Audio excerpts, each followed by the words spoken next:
Good afternoon, I'm Deepthi. Here I'm going to present my seminar on Criticism Visible and Invisible by Herman Northrop Frye.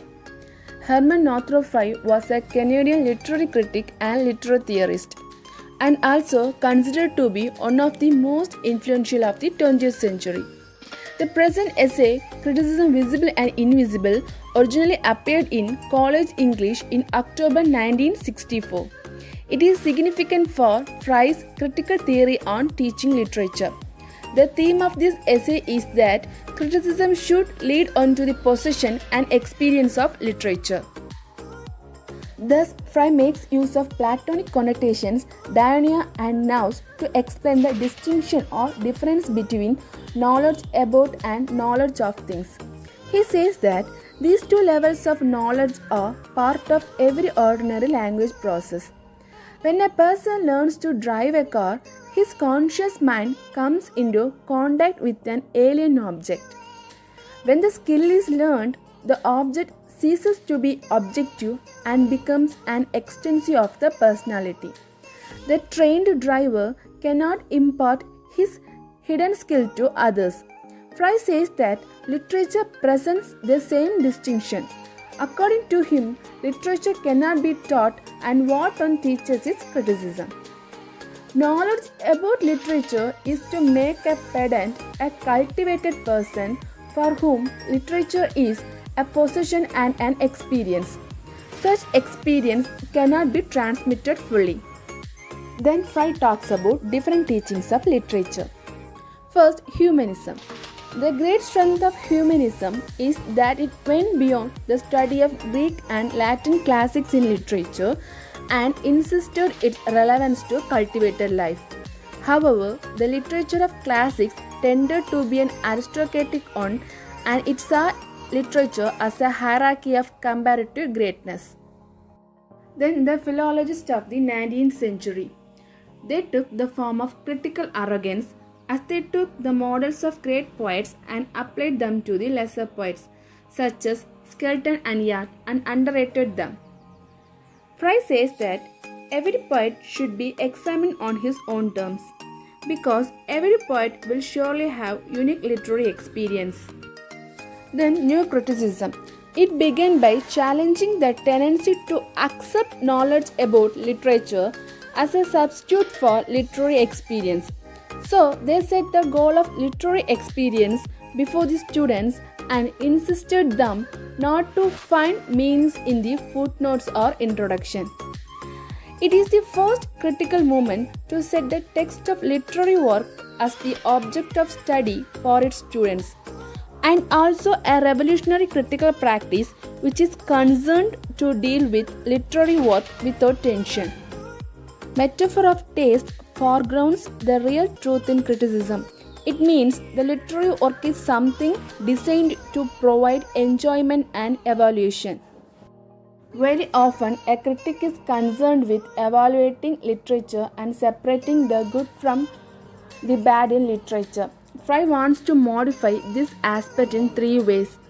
He says that the area of literature should not be restricted to the conventionally literary but expanded to the entire area of verbal experience. The evaluating activity should not be concerned with civil wars. Second, the distinction of good and bad is not a simple opposing of the conventionally literary to the conventionally subliterary. Third, literature is a power to be possessed and not a body of objects to be studied.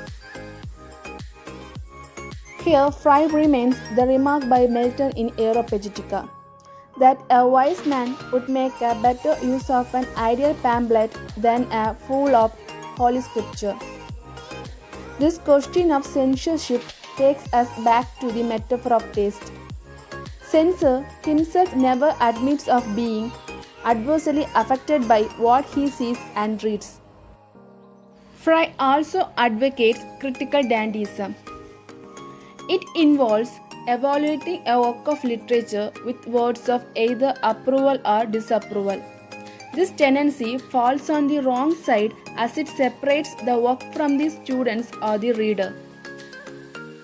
According to Frye, every writer must be examined to see what sort of literary experience he can supply. All teaching of literature must point beyond literary diarrhea. Fry says that there are two contexts in which a literary work is potential. First, an internal context, second, an external context. Internal context means internally the writer has a potential theme and he tries to actualize it in his writing. Externally, the actualized literary work becomes a potential experience for students, critic, or reader. For Fry, all methods of criticism and teachings are bad if they encourage separation of the student and literary work, and they are good if they overcome such separation. He does not recommend different schools of criticism because they create a lot of confusions in literary theory. Fry says that literature expresses the preoccupations of the society with its social, religious, and political values. It is not an aesthetic but ethical and participating one. The literary works are powers to be observed and not things to be contemplated. A large part of criticism is concerned with commentary. It only separates the writer from the reader or a student. Fry says that real teaching means placing literary experience in front of the student with no substitutes. According to Fry, the central activity of criticism is to understand literature and to establish a context for the literary work that is studied. It is to relate the work with the context in the writer's life and his time and in the history and in the total structure of literature. The central activity has a further context known as lower and upper limit of criticism. On the lower limit, criticism is militant and is an activity of evaluation. It is concerned with freedom of speech and thought. The upper limit of criticism is the ultimate function of criticism. Upper limit of criticism is the triumphant leading to the inner possession of literature as an imaginative force in which criticism is glorified and rendered invisible through self-realization of the literary experience. Therefore, understanding of literature equated with having literary experience leads the author to discuss why literature cannot be taught.